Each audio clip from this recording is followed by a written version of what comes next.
Teringat sebuah ungkapan dari seorang sejarawan barat bahwa banyak di antara para sejarawan menulis serta menilai orang dengan jalan pikiran mereka. Inilah yang banyak terjadi, terlebih jika menceritakan tokoh-tokoh penting dalam sejarah. Hal ini tak luput dari dua sisi, penghancuran karakter demi kepentingan politik ataupun fitnah karena berbeda keyakinan.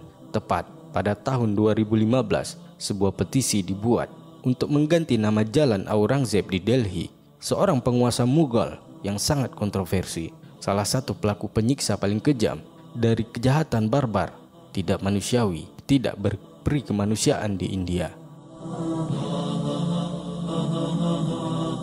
Siapa sebenarnya raja satu ini? Kekejaman apa yang diperbuatnya sehingga menimbulkan gejolak serta kebencian sebagian pemeluk agama di India? Sedikit akan kita bahas raja dunia ini, seorang raja muslim yang kekuasaannya diakui oleh dunia. Beliaulah yang dijuluki penakluk dunia. Beliau rahimahullah bernama Aurangzeb Alamgir.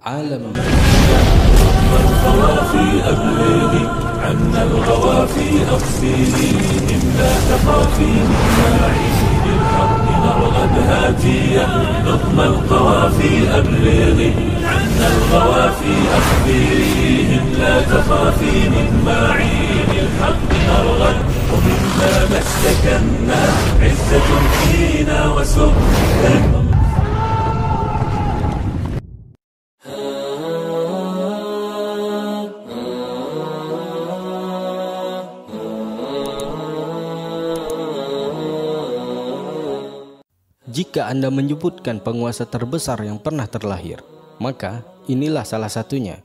Beliau Abu Muzaffar Muhyiddin Aurangzeb rahimahullah. Beliau dilahirkan di Dohat, Gujarat pada 3 November 1618 Masehi di masa pemerintahan sang kakek Jahangir.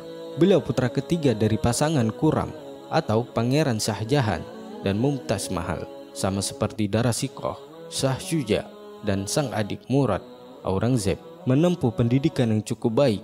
Beliau memperdalam ilmu keagamaan dengan mempelajari Al-Quran, hadis, fikih, dan ilmu agama lainnya dari guru-guru terbaik di kerajaan. Beliau juga menguasai 3 bahasa pada saat itu, Arab, Persia, dan Turki Catagai. Selain itu, Aurangzeb dikenal sebagai sosok paling berani di antara saudara-saudaranya. Hal ini dibuktikan dalam peristiwa adu gajah kekaisaran pada tahun 1633 Masehi. Diceritakan pada saat itu Shah Jahan dan ketiga anak sulungnya sedang menyaksikan adu gajah. Kedua gajah itu bernama Sudakar dan Sundar. Tiba-tiba gajah Sudakar mengamuk dan menyerang Aurangzeb. Sang pangeran langsung mengambil tombak dan menghantamnya tepat di dahi sang gajah. Gajah itu kemudian menanduk kuda sang pangeran hingga membuat pangeran Aurangzeb jatuh ke tanah. Para abdi negara mencoba menyelamatkan pangeran, termasuk Suja, saudara beliau, dan Jai Singh, hingga akhirnya gajah itu menjauh dan pangeran berhasil diselamatkan. Dari sini beliau diberi gelar Bahadur atau sang juara. Peristiwa ini juga dinarasikan oleh seorang penyair Abu Thalib Kalim, di mana ia menuliskan keberanian sang lelaki pemberani yang melontarkan tombak tepat ke dahi sang gajah.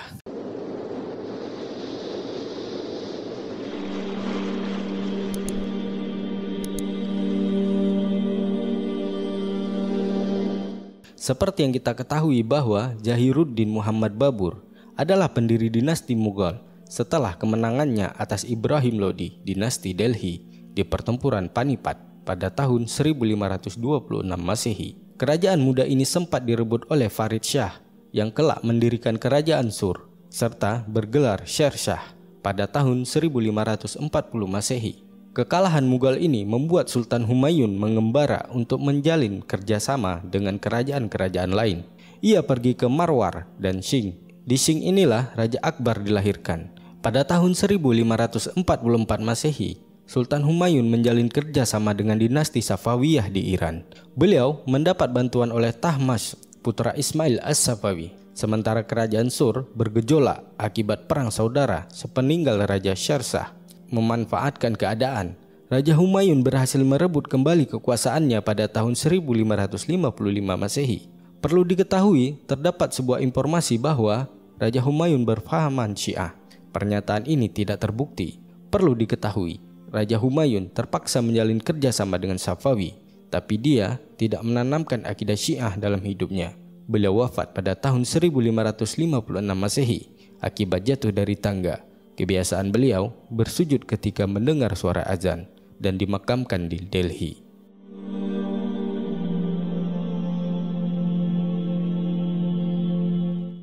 Setelah kewafatan Sultan, maka tahta jatuh kepada sang anak yang bernama Abul Fatah Jalaluddin Muhammad Akbar. Mereka memanggilnya dengan sebutan Akbar yang Agung pada umur 13 tahun. Di masanya, kerajaan Mughal mulai memperluas wilayahnya di benua India. Akbar memerintah selama 50 tahun dengan bentangan wilayah yang luas, dan ia tercatat sebagai raja sukses dalam rangkaian sejarah India, serta dinobatkan sebagai raja dengan penuh toleransi. Namun, toleransi yang bagaimana yang diagung-agungkan oleh orientalis sedikit akan kita jabarkan.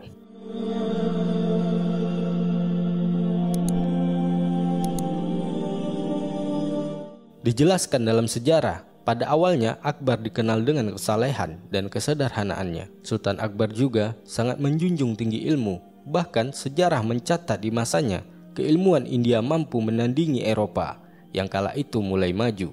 Namun Allah lah sebaik-baik penjaga setiap hamba.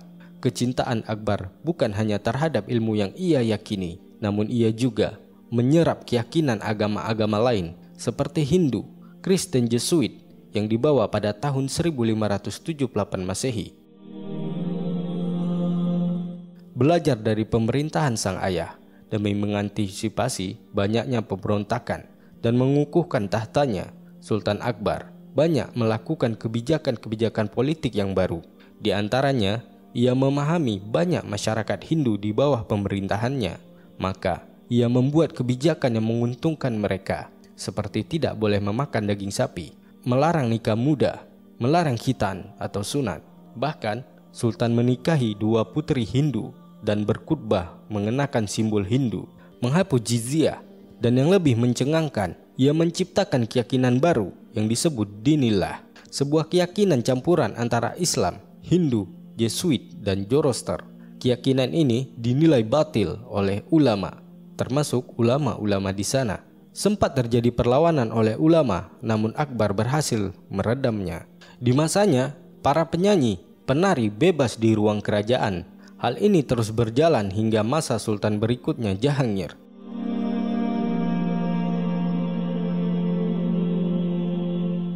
Banyak yang mengatakan romantisme yang menarik dari masa Sultan Akbar hingga Shah Jahan itu memanglah kebenaran. Namun hal ini menjadi beban bagi kerajaan itu sendiri.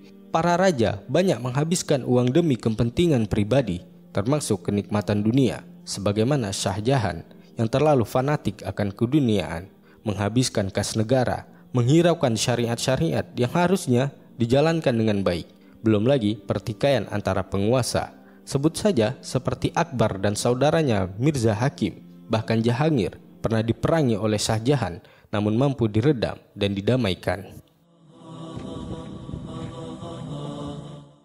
Pada tahun 1628 Masehi, Khurram atau Shah Jahan dilantik menjadi Raja Mughal kelima. Di awal pemerintahannya timbul 2 pemberontakan besar, namun mampu dipadamkan. Keyakinan Dinillah yang diadopsi sang kakek mulai memudar dengan sendirinya. Di masanya lah Taj Mahal didirikan demi mengenang sang istri Mumtaz Mahal. Sebagaimana biasanya raja-raja Mughal, kenikmatan dunia menjadi hal yang lumrah bagi mereka, baik dari menikmati nyanyian, tarian, bahkan lebih dari itu. Di masa Shah Jahan terjadi banyak pertempuran, termasuk pertempuran Balkan tahun 1647 Masehi, serta pengepungan Sapawi 1649 Masehi. Dan jika menyebut siapakah panglima paling berbakat, maka nama itu adalah Aurangzeb.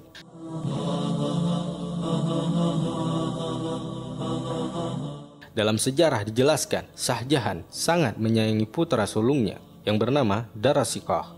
Dara Shikoh sendiri orang yang cakap dalam prestasinya, memiliki hak istimewa dalam kerajaan, namun terlalu memaksa diri dalam beberapa keadaan, tidak kompeten dalam memimpin.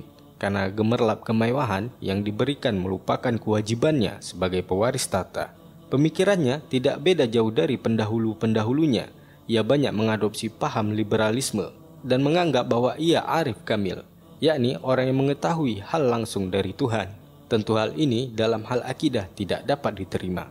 Ia beranggapan segala kesusahan dan malapetaka itu membutuhkan doa, sedangkan ia tidak membutuhkan doa, meninggalkan salat serta puasa.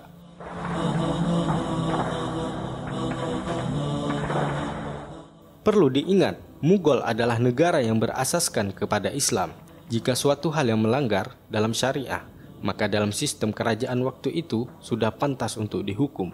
Dara Shikoh juga sering mempermalukan panglima-panglimanya, serta meretakkan hubungan antara Mughal dan Rajput. Hal inilah yang membuat para panglima lebih memihak kepada Aurangzeb daripada Dara. Pada pertempuran Samugarah tahun 1658 Masehi, pertempuran ini dimenangkan oleh gabungan pasukan Aurangzeb dan Murad. Tahun 1659, Suja berhasil dilumpuhkan di Kajwa. Suja melarikan diri ke Arakan, namun ia dihabisi oleh orang Arakan. Shah Jahan yang sedang sakit parah mengetahui hal ini, meminta putranya Murad untuk mendukung Dara. Murad setuju, tapi Aurangzeb yang lebih bersinar dalam hal pertempuran mencium pengkhianatan dari saudaranya tersebut. Maka Murad ditangkap dan dipenjara. Ya takh, ya tabut, tahta atau kuburan. Inilah prinsip yang ditanam oleh Shah Jahan kepada pewaris-pewarisnya. Sebagaimana Shah Jahan pernah mengkudeta di masa pemerintahan ayahnya Jahangir. Hal ini tertulis dalam buku-buku sejarah.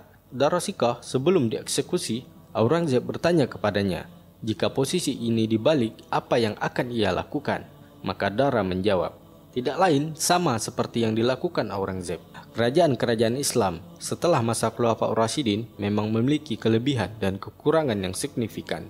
Namun perlu diingat, setidaknya sejarah Islam lebih mulia dari sejarah-sejarah imperium lainnya.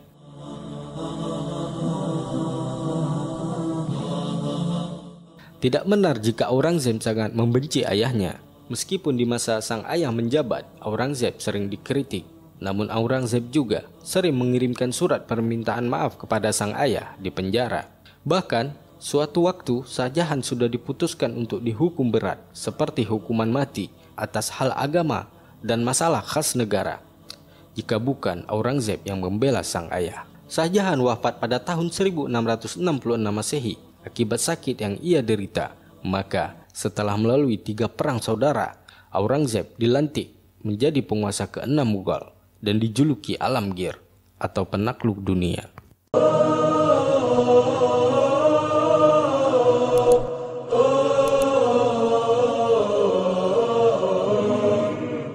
Pemerintahannya diawali dengan perbaikan politik, ekonomi, dan moral. Dalam literasi sejarah, Sultan tidak suka menikmati limpahan harta Mughal sebagaimana dilakukan para pendahulunya. Ia adalah seorang yang sangat berhati-hati dalam mengelola kas negara. Padahal seperti yang kita ketahui di masanya, Mughal adalah negeri terbesar dan terkaya. Namun, ia menjual Al-Quran hasil salinannya dan kopiah hasil jahitannya untuk kebutuhannya sendiri. Ia juga satu-satunya sultan yang memegang teguh agama sesuai tuntunan syariah. Bukti yang dapat kita lihat adalah sebuah mahakarya beliau yang dikenal dengan Fatwa Alamgir. Hal ini tidak lepas dari didikan sang guru-gurunya. Tidak hanya itu, beliau juga membentuk petugas moral untuk memberantas perjudian, minuman keras, serta premanisme. Beliau melarang penyanyi wanita, penari, dan pelawak di istana kerajaan, sebagaimana aktif di masa pendahulunya. Beliau tidak memecat mereka begitu saja, namun ia juga memberi imbalan atau pesangon. Segala hak masyarakat bagi muslim ataupun non-muslim ditunaikan dengan baik. Hal inilah yang menjadikan rakyat cinta kepadanya dan menjadikan Mughal di masanya menjadi kerajaan terhebat sepanjang sejarah. Di masanya terjadi pemberontakan oleh Maratha Shivaji, namun mampu dipadamkan, serta pemberontakan Khusal Khan dari suku Khattak. Penyair ini tidak senang karena ia dipecat. Akhirnya ia mengajak pemberontakan. Dengan izin Allah, pemberontakan ini berhasil dipadamkan.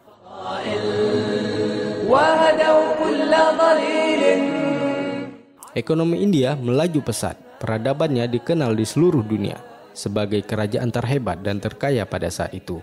bahkan disegani oleh Eropa. Sebut saja seperti sejarah Henry Avery, seorang bajak laut yang berani merampok kapal Ganji Sawi milik Mughal pada tahun 1695 Masehi. Maka Sultan segera mengultimatum Inggris. Hal ini membuat Inggris ketakutan. Mereka takut jikalau mereka diusir oleh Sultan. Bagaimanapun Inggris mempunyai misi perdagangan di sana, bahkan lebih dari itu. Maka Inggris membuka mata dunia, menetapkan Henry Avery sebagai satu-satunya orang yang paling dicari di seluruh dunia. Meskipun demikian, kala Inggris pun mengganti rugi semuanya. Sebuah negara besar sudah pasti akan menjadi pembicaraan di kemudian hari, dan itu pasti, karena inilah sejarah.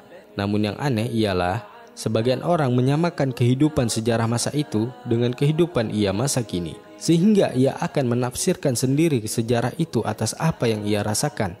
Ini adalah kekeliruan yang perlu diperbaiki.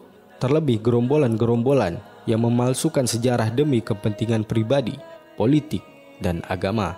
Seharusnya sejarah berjalan sebagaimana mestinya dan sistemnya, bukan merakit sejarah itu dengan model masa kini.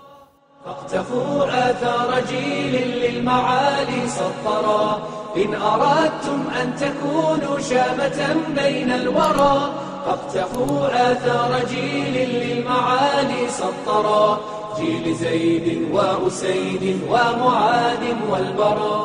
Sultan Aurangzeb sering dituduh tidak toleransi karena ia kembali menerapkan jizyah kepada non-muslim.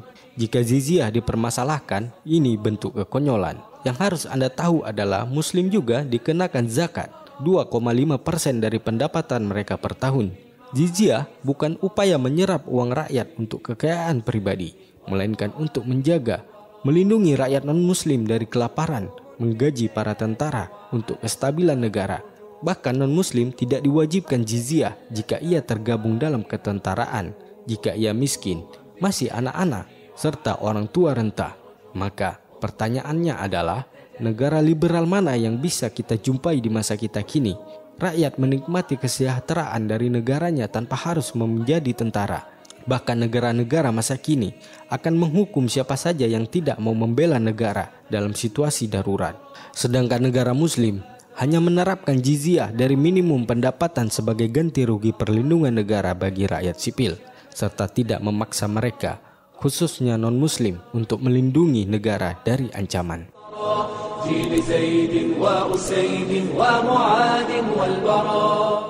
Tuduhan lainnya bahwa Aurangzeb sangat anti dengan Hindu serta memaksa Islam kepada non-muslim. Ini adalah tuduhan tanpa bukti. Jika kita telisik sejarah dari masa awal Mughal, hanya Aurangzeb yang memakai banyak orang-orang Hindu di posisi tinggi, seperti Manasabdar, seorang gubernur dan komandan tentara, Indra Singh dan Al-Khaliji masing-masing ditunjuk memimpin 5.000 tentara.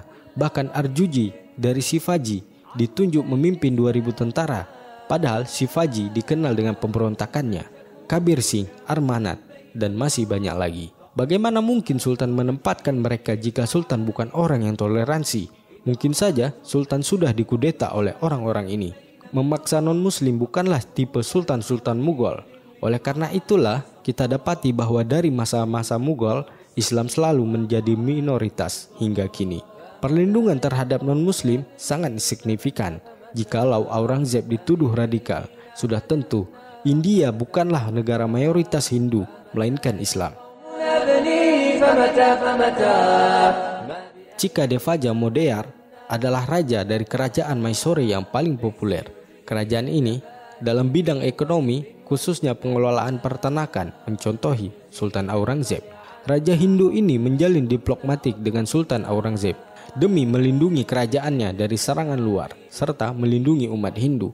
Bahkan persahabatan mereka sangat baik dan sukses. Bukti ini dapat menangkis tuduhan yang amat brutal kepada Sultan ketika kita mengatakan beliau orang yang intoleran.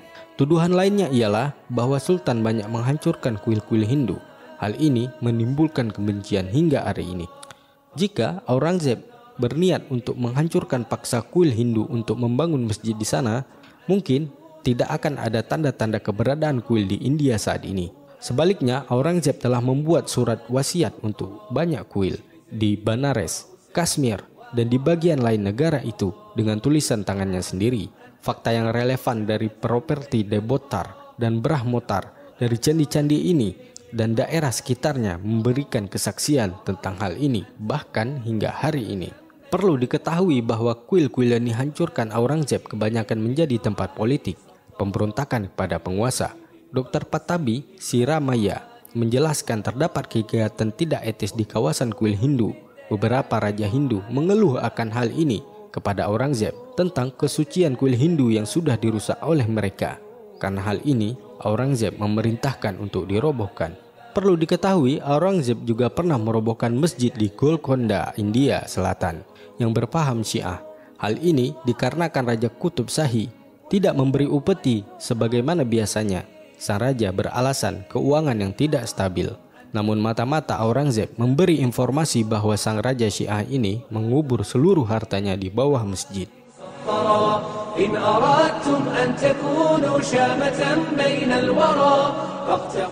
Tampak dari sini bahwa fitnah kepada Aurangzeb tidak mendasar. Kuil-kuil yang dihancurkan kebanyakan terdapat unsur pemberontakan serta mengotori kesucian menurut keyakinan Hindu. Bahkan sejarah mencatat bahwa Sultan membangun kuil paling bersejarah Balaji atau Candi Bisnu terletak di sisi utara Chitrakoot. Namun, coba kita lihat bagaimana perlakuan mereka terhadap Muslim di saat ini. Toleransi apa yang mereka canangkan? Bahkan Masjid Babri dihancurkan. Wanita-wanita Muslimah tidak luput dari penodaan pemuda-pemuda di sana. Apakah toleransi ala Modi ini yang diharapkan? Ini seperti membasuh wajah di air yang kotor, tampak segar, namun tidak bermanfaat.